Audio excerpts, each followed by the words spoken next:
Nate Dogg, Snoop, and Warren G had a group called 213. And 213 represents, it's not just a number to us, it's a movement. Because at one point in time, 213 represented all of Southern California. Whether you was in Orange County, San Gabriel Valley, Long Beach, Compton, it was all 213. So it's a movement, you know what I'm saying? It's basically saying that Southern California is on the move again, and we the frontier movement, you know what I'm saying? So we're gonna be out front to make it happen for everybody else. And later on in Nate's career, they actually released an album, their first album, 213, and that is a dope album. If you haven't checked out the 213 album with Snoop, Nate Dogg, and Warren G, came out maybe about 15 years ago, if I could just off the top of my head, maybe 15.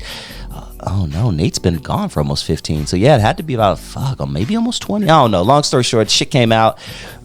And it's a great album, especially in the summertime. I'm just pumping that up. We'll talk about 213 later, but right now we're talking about the 213, the group. I mean, we make hit records together. We got a chemistry, to where we make hit records, and Snoop is able to do his own thing now, call his own shots. Nate is able to call his own shots, and I'm able to call my own shots, and we're not dealing with no more record companies telling us that we can't do our record together. So now we can finally do it. They had a group, and they were all doing their thing, and apparently there was an underground tape that was floating around of all three of them. I would love to get my hands on this. Warren G always believed in 213 more than anybody. Like, he believed in the whole situation before we got a deal anyway. So, we had to see what he was seeing. Once I went around the world as far as doing shows and touring, and people got to ask me, what's up with 213? What's up with the 213 album? Then I started to feel what he was saying. So, when we got back to the pad, we was like, we ain't doing nothing. We might as well go in the studio. You know what I'm saying? We did it at my house so it could feel like 213 supposed to feel. We didn't really go get a lot of big name $100,000 producers. We stayed in house. We wanted to make this record something that could represent what we was going through. We were struggling at the time, and that's what the record represents. But Nate Dogg apparently sang at church, and he's always been into R&B and that style, while everyone else wanted to be rappers. I think we started as solo artists. I think that kind of helped us, because most people, they start as a group, and then you start getting people in your ear, oh, you bigger than this one, and you need more money than this one. And then you start creating a rift, and eventually that's going to come to a head. So I think we earned who we are, our own names, as solo artists. Now when we come together as 213, that we know what we bring to the table, so we don't run into those problems. He dropped out of high school, and he enlisted into the Marines, which I think is pretty dope. But he was discharged, and he said that, what I found was interesting, he said that the reason why he joined the military was because he wanted to see if he was a man. I always thought that was very interesting, and shout out to all of the people who serve our country. Army, Navy, Marines, Air Force. And not only that, but police, firefighters, ambulance workers, all the way down to like all that, nurses, everything. Like, thank you for your service. I just want to take this time, and I want to thank Nate Dogg for his service, his brief service to the military. But he came in on that song, Ain't No Fun If the Homies Can't Have None, and there was really no looking back for Nate Dogg.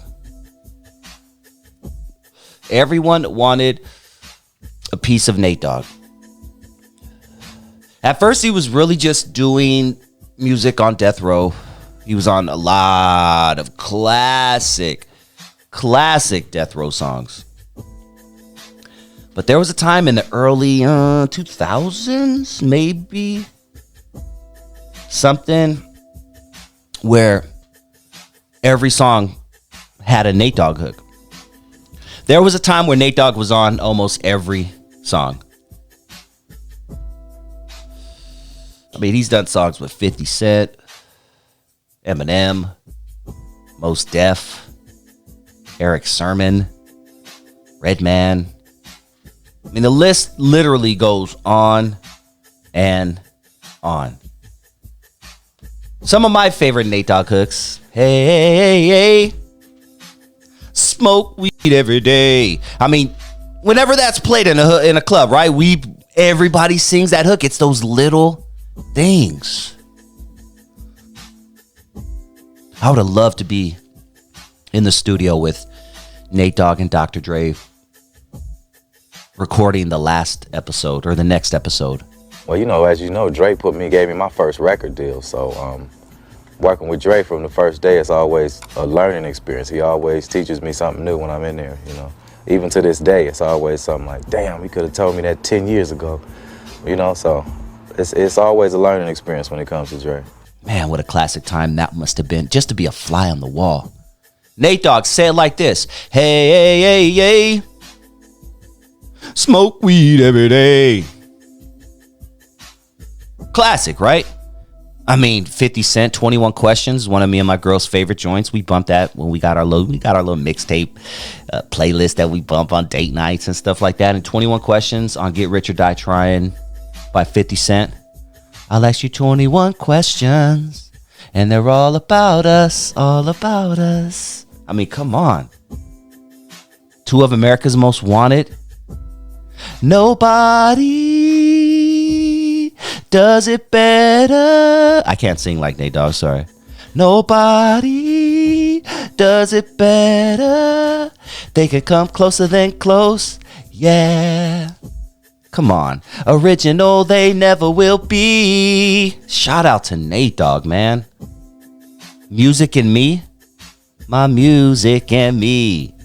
Come on, you kidding me? He even had a song with, I can't think of it off the top of my head, but it was with Eric Sermon, man. Let me see if I can look that up while I'm talking. But so many songs. These days, you gotta be strapped. I'm already knowing ain't nobody got my back. These days, you gotta be down. Who said it was easy claiming Dog Pound? Come on, guys. Dude. Probably my favorite Nate Dogg song, just song by him, regular, nobody, not featuring, my favorite Nate Dogg song will probably have to be Never Leave Me Alone. Never leave me alone. They tell me that temptation, is very hard to resist. Sing along if you know the song. They tell me that you want me. I try to hide my feelings. COGs ain't supposed to feel like this. You can call it what you want to. But I don't. All right, I'm done. Sorry, guys. I'm going to be singing throughout this motherfucking podcast. So if you don't like it now, you can bounce, hit unsubscribe, or whatever the case is. But if you're a homie and you love what you hear, sing along with me. Because Nate Dogg makes you just want to sing, man. Come on. Right? Nate Dogg is the man, dude. Shout out to Nate Dogg.